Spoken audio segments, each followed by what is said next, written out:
நத்தத்தில் போக்குவரத்து காவலராக மாறியவர் இறந்த பிணத்தைப் போல வேடமணிந்து விசில் அடித்தபடி போக்குவரத்தை சரி செய்த காட்சி.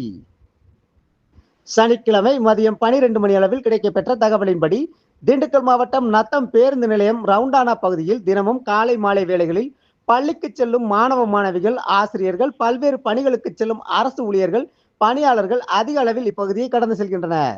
மேலும் நத்தத்திலிருந்து காரைக்குடி, மதுரை உள்ளிட்ட வெளியூர்களுக்கும் இவ்வழியாகத்தான் வாகனங்கள் கடந்து செல்ல வேண்டும். போக்குவரத்து நெரிசல் மிகுந்த ரவுண்டானா பகுதியில் போக்குவரத்தை சீர் செய்வதற்கு காவலர்கள் பணியில் அமர்த்தப்படுவதில்லை. இதனால் பொதுமக்களில் ஒருவர் ரவுண்டானா அருகிலேயே இறந்த சடலத்தை போல வாயில் துணியை கட்டிக்கொண்டும் கழுத்தில் மாலையிட்டும் அமர்ந்து கொண்டு விசில் ஊதியபடியே போக்குவரத்தை அங்கும் இங்கும் திருப்பி செய்த காட்சி பரபரப்பை ஏற்படுத்தியது. போக்குவரத்து காவலர்கள் இல்லாத நிலையை போக்கும் விதமாக பொதுமக்களில் ஒருவர் பிணம் போல் வேடமணிந்து போக்குவரத்தை சரி செய்த காட்சியை அவ்வழியாக கடந்து சென்ற வாகன ஓட்டிகள் ஆச்சரியத்துடன் பார்த்து சென்றனர்.